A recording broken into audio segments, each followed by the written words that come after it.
ផលល្អក្នុងខែ5សម្រាប់បងប្អូនប្រុសស្រីកើតឆ្នាំមុំមេឬក៏បងប្អូនប្រុសស្រីកើតនៅក្នុងខែ8ចាផលល្អនោះគឺជាអ្វីមិនយើងទៅធ្វើស្នេហ៍គេណាប៉ុន្តែខែនេះគឺជាខែស្នេហ៍របស់បងប្អូនប្រុសស្រីកើតឆ្នាំមុំមេហើយនឹងបងប្អូនប្រុសស្រីដែលកើតខែ8មានន័យថាខែស្នេហ៍នឹងគឺខែ5នេះបងប្អូនប្រុសស្រីនឹងទទួលបានជាមួយនឹងមនុស្សដែលជួប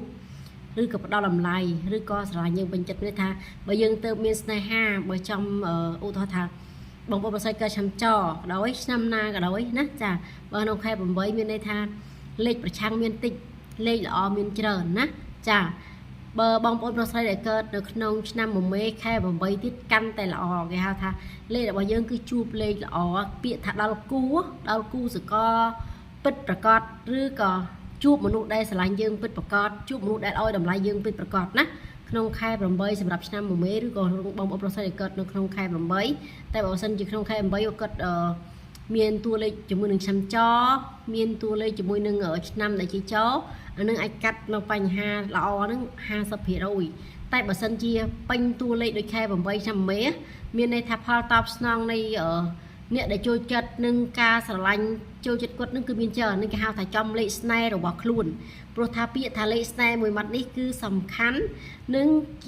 ជាស្នេហ៍របស់យើងចេញពីយើងខ្លួនឯងមុនស្នេហ៍អញ្ចឹងណានឹងហើយចាចេញពីយើងខ្លួនឯងដោយមិនមែនចាំបាច់អ្នកណាគេទៅផ្ដល់ឲ្យឬគេជួយទេការផ្ដល់ឲ្យឬក៏គេជួយនោះបើសិនជាគេធ្វើពិធីចំលេខស្នេហ៍របស់យើងដែលយើងទៅរកគេធ្វើស្នេហ៍អានឹងវាបានយូរអង្វែងបើសិនជាយើងធ្វើស្នេហ៍ដាក់គេមានតែដល់ចំពេលលេខស្នេហ៍របស់យើងធ្វើគេបានយូរ8ប៉ុន្តែបើសិនជាធ្វើគេដោយអំពើប្រើព្រាយព្រោះស្នេហ៍មានតែប្រើព្រាយទេចាស្នេហ៍អត់ប្រើអីក្រៅពីព្រាយទេគឺមានតែព្រាយដែលចាការចិញ្ចឹមហើយការចិញ្ចឹមពួកព្រាយគឺខុសពីការចិញ្ចឹមបារមីណាខុសគ្នាមានន័យថាការចិញ្ចឹមពួកព្រាយដោយបារមីក៏ដោយគឺដាច់ខាតសូមឲ្យយើងកាន់គេកុំឲ្យគេកាន់យើងនៃនឹងជ្រៅអ្នកមិនយល់គឺមិនចេះចាអ្នកដែលចេះគឺយល់ដូច្នេះហើយខ្ញុំចង់បញ្ជាក់ថារឿងក្បួននេះណាក្បួននៃជំនឿនេះយើងស្ដាប់ហើយពិចារណាអីណាកុំតែស្ដាប់ភ្លាមទៅធ្វើតាមគេភ្លាមមិនចេះមិនយល់មិនដឹងតើឲ្យគេកាន់គឺចប់ហើយណាចាគឺពិបាកបន្តិចហើយណានឿយគឺពិបាកបន្តិចហើយនៃមានច្រើនដូច្នេះហើយក្នុងខែនេះគឺជាខែស្នេហ៍របស់មនុស្សដែលកើតទៅក្នុងឆ្នាំមុំមេមានថាមនុស្សយើងមានមុនស្នេហ៍ចេញពីយើងខ្លួនឯងចេញពីខែថ្ងៃឆ្នាំរបស់យើងខ្លួនឯងផ្ទាល់ណាចាប៉ុន្តែតែពេលខ្លះចំខែស្នេហ៍វាអត់នៃឆ្នាំមានតែកាត់បន្ថយខ្លះអន់ខែបានខែប៉ុន្តែអន់ឆ្នាំអន់នឹងថ្ងៃក៏មានការថាការកាត់បន្ថយដល់ទៅ30-60% ប៉ុន្តែក៏នៅតែចំខែស្នេហ៍មានន័យថារឿងដែលអាក្រក់ក៏វានឹងបានល្អប្រសើរទៅណាចាហ្នឹងហើយប៉ុន្តែថាបើសិនជាប្រឆាំងជួបពីប្រឆាំងរៀងពិបាកបន្តិចណាចារៀងពិបាកបន្តិចទោះប៉ុន្តែថាមានដំណោះស្រាយកុំឲ្យតែយើងទៅនិយាយការងារតូចធំឬក៏យើងកំពុងមានក្តីក្តាមឬក៏យើងកំពុងធ្វើអ្វីមួយចំខែយើងល្អហើយប៉ុន្តែយើងក៏ធ្វើអ្វីមួយទៅចំលេខសត្រូវរបស់យើងក៏ពិបាកដែរអានេះវាជារឿងពិតបងប្អូនវាជារឿងការពិតចេញពីយើងខ្លួនឯងមិនមែនចេះតែមកអង្គុយនិយាយថាធ្វើអញ្ចេះក៏ល្អខ្ញុំក្បួនខ្ញុំខុសពីក្បួននេះអត់តៃខ្ញុំអត់ចូលចិត្តទៅចិនពន្លិចអ្នកណាទាំងដែលខ្ញុំមិនចេះក្បួនគេទេចាប៉ុន្តែក្បួនរបស់ខ្ញុំនោះគឺខ្ញុំតែនិយាយពីបងប្អូនខ្លួនឯងផ្ទាល់ដើម្បីបញ្យល់ទៅបងប្អូនដើម្បីឲ្យស្វែងយល់ពីជំនឿកុំឲ្យអ្នកខ្លះទៀតឬសូតែគ្រូថាដូនតាជាអ្នកធ្វើខឹងដូនតាដូនតាជាអ្នកខឹងដូនតាខុសជាមួយគេដែរបានជាមនុស្សនោះជាគ្រូនោះខុសទៅហើយយើងចូលរួមខុសជាមួយមូលហេតុថាយើងជាកូនចៅរបស់គាត់ហេតុអីចាំបាច់ទៅខ្វល់ខ្វាយកើតនៅរស់កើតមិនធ្វើឲ្យយើងសះចេះចាប់បាច់គាត់ស្លាប់ហើយទៅអង្គុយធ្វើយើងណាអានឹងយើងចូលរួមខុសមួយខុសទី2រឿងបលឹងដូនតាមិនថាគាត់នៅរស់អាក្រក់ប៉ុណ្ណាក៏ដោយនៅពេលដែលគាត់ស្លាប់ទៅគាត់អាចមកធ្វើកូនចៅណាបានទាំងដែលកូនចៅនោះអត់សាងកំហុសទេអត់បានបន់ទេបើសិនជាយើងបន់ทั้งដូនតាឲ្យខ្ញុំរស់ស៊ីមិនបានខ្ញុំទៅស្រុកខ្ញុំទៅភូមិអីអានឹងចង់និយាយថាអានឹងយើងបន់ឲ្យយើងមិនធ្វើអានឹងយើងខុសអានឹងកំហុសខ្លួនឯងទៅចាតែបើយើងមិនបានបន់ឲ្យសោះពិបាកថាងរៀបអញ្ចេះទៅដើម្បីមានរៀបអញ្ចេះដើម្បីល្អរៀបអញ្ចេះដើម្បីដូនតាឲ្យពោសពសាទៅការរស់ស៊ីមិនបានមនុស្សម្នាក់រៀបជាមួយនឹងក្បួនគ្រប់យ៉ាងជាមួយនឹងជំនឿតែភាគច្រើនចង់មានមកវិញប៉ុន្តែអត់ដឹងពីជំនឿនឹងឲ្យបានត្រឹមត្រូវដល់ពេលមិនមានមិនបានរៀបទៅបងខាតខឹងដូនតាទៀតខ្ញុំប្រាប់បងប្អូនស្ដាប់វីដេអូនេះចប់គឺមិនបាច់ខឹងដូនតាទេខឹងយើងខ្លួនឯងពេលខ្លះយើងមិនយល់កាប់ពិតទៅលេខជាមួយនឹង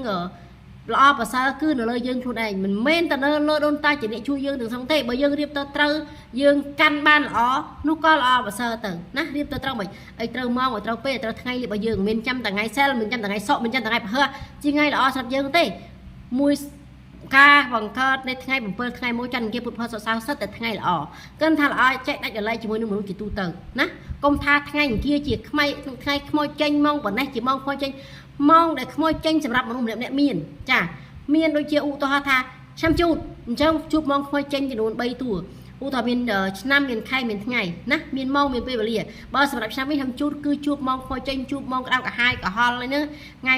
រៀងរាល់ថ្ងៃសៅរ៍មិនថាមនុស្សនោះក៏ថ្ងៃអីថ្ងៃអីដល់រៀងរាល់ថ្ងៃសៅរ៍ឬក៏ម៉ោង7អាហ្នឹងម៉ោងដែលត្រូវចិត្តយើងក្តៅកំហល់កាហាយពេលវេលាដែលខ្មោចទីយើងបានណាពេលវេលាខ្មោចដោយអារៈដោយអ្នកតាក៏ដោយអានោះទស្សបារមីឬក៏មានទស្សបារមីចង់និយាយថាមិនមនុស្សនៅតាមផ្លូវវាអាចទាញយើងបានណាអាចឲ្យយើងមានអារម្មណ៍ក្តៅកាហាយបានណាអានឹងម៉ោងខ្មោចចេញសម្រាប់ឆ្នាំជូតទៅមិនមែនឆ្នាំទេណានៅខែនោះថ្ងៃចាំមិនថាមនុស្សយើងម្នាក់ៗគឺមានពេលវេលាកំណត់របស់យើងលេខរបស់យើងគឺមានការកំណត់ស្រាប់តែហើយដែរមិនមែនចេះតែនិយាយតែកំណត់ទៀងតែអត់ដឹងពីអ្វីទៅអ្វីនោះទេណាចាការកំណត់នេះគឺជាការកំណត់របស់យើងគ្រប់គ្នាទូទៅទាំងអស់មិនមែនថាយើងជាតួអង្គនេះយើងជាតួអង្គនោះទាំងដែលយើងមិនដឹងពីតួអង្គហេតុអីក៏មិនដឹងខ្លួនឯងតួអង្គហេតុអ្វីក៏មិនបានមិនបង្ហាញសួរថាមកពីយើងមិនទាន់បំពេញអីបានគ្រប់គ្រាន់មិនបាច់បំពេញទេខ្ញុំផ្ទាល់មុននឹងខ្ញុំបានប៉ុណ្ណាចាគឺខ្ញុំបានរបស់ដែលជាផុសតាំងមុនទៅខ្ញុំបានដឹងតាមវគ្គតាមផ្នែកកន្លងមកបន្តហើយក៏បង្ហាត់មនុស្សឲ្យតែមានភាពស្មោះត្រង់មនុស្សឲ្យតែមានតួលេខ8ដែលជាលេខជាគ្រូឲ្យតែយើងចេះកាន់ចាកុំឲ្យគេមកកាន់យើងទៅយើងមិនដឹងតែគេមកកាន់យើងមិនដឹងគេបញ្ជាយើងហើយតែបើសិនជាយើងជាអ្នកកាន់គេមានន័យថាយើងអាចគ្រប់គ្រងបានគោលដៅការងារទីធំមួយដូចមិនបាច់ឲ្យអ្នកណាមកបញ្ជាយើងបានទេន័យខ្ញុំបញ្ជាក់ចឹងន័យនេះគឺច្រើនបើមិនយល់សួរខ្ញុំណានឹងឲ្យខ្ញុំនឹងបញ្យល់ពីន័យអ្វីទៅជាការដែលយើងកាន់របស់ខាងក្នុងអ្វីទៅដែលជារបស់ខាងក្នុងកាន់យើងណាយើងត្រូវជ្រើសរើសពេលវេលាបែបម៉េចណាចា